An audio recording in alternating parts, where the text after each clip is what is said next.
The whole world is looking at Filipinos right now as they're about to elect a late dictator's son to be the president of the Philippines.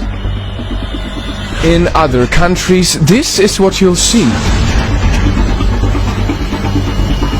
And from outsiders watching it unfold, this is what you'll hear. The son of a guy who terrorized the Philippines for years is now the front runner to take over. Bongbong Marcos has shown virtually no remorse for what his father put the country through. So why is it that this man is leading a presidential race by a landslide? Yes, over 30 million Filipinos voted for him, at least according to the partial unofficial tally. Is it because Filipinos see something in him that a big part of the world doesn't?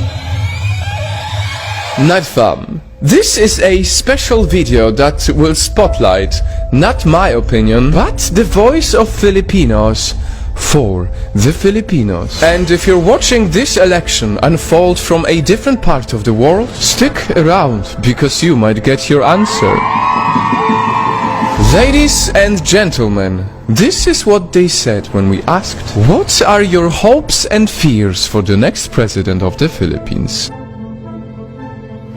One thing is definite, as it's often in the politics, there is a strong contrast in opinions. One side is already bracing for really dark times. It's a really dark time for the Philippines right now. I fear that disappearance, torture, politically detained, death, and other unlawful acts against our freedom and human rights might happen again. While the other is celebrating a bright future ahead. And as 30 plus millions of Filipino people voted for him, I don't think we have the reasons to be afraid of because, yes, majority of us believed in him. Mabuhay ang Pilipinas. There is no reason to be fear because our new elected president is chosen by the majority. And I hope that new administration will help all of Filipinos in call of needs and put some good plans in health, education, economy and infrastructure. It's almost like they're living in different realities, holding different sets of facts. How could I trust a leader who uses disinformation networks to promote himself, fake news, and trolls?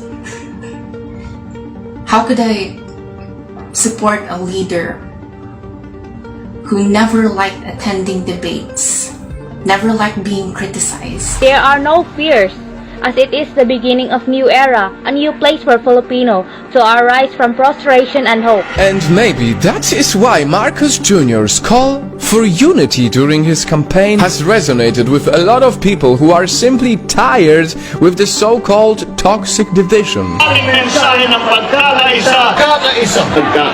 I fear that the relationships, friendships that's been broken by the elections, we all have our differences, we all have our own principles and beliefs. But then the critics also ask, what is the point of unity under a family name that has stolen so much from the country? My biggest fear for this election is to have a president that is stained with corruption and built by disinformation. I am genuinely scared to put back into position what the people back then ousted. To which Marcos supporters usually counter with two things. It is time to forgive what his family did and that he cannot be judged through his father's sins. Nightfall. I realize that it doesn't look good when me, a foreigner, comments on other countries' affairs. We all know, because it's politics, there are many more complicated issues that this video has not even touched yet. Rampant fake news, disinformation, some reports of election irregularities, to name a few.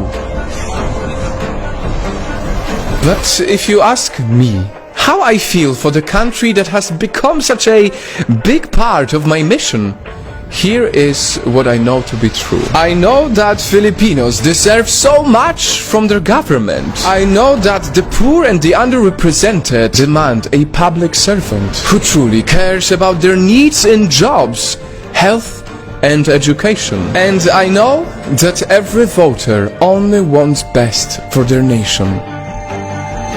And as I know all of this, I must tell you something that is very sad, disappointing, and difficult.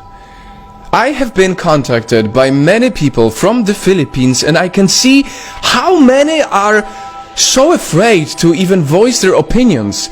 That is why we have blurred the faces of the people who speak in this video, because the hate is so strong, because the division is so strong, because the trolls are so strong. Some people are even worried for their lives, simply for expressing their opinions. I have said it before and I'll say it again. The Philippines is a beautiful nation that deserves all the blessings of this world. That is why only recently our Project Nightfall organization helped raise funds after the typhoon that hit the Filipinos. Over 20,000 affected people received help from it.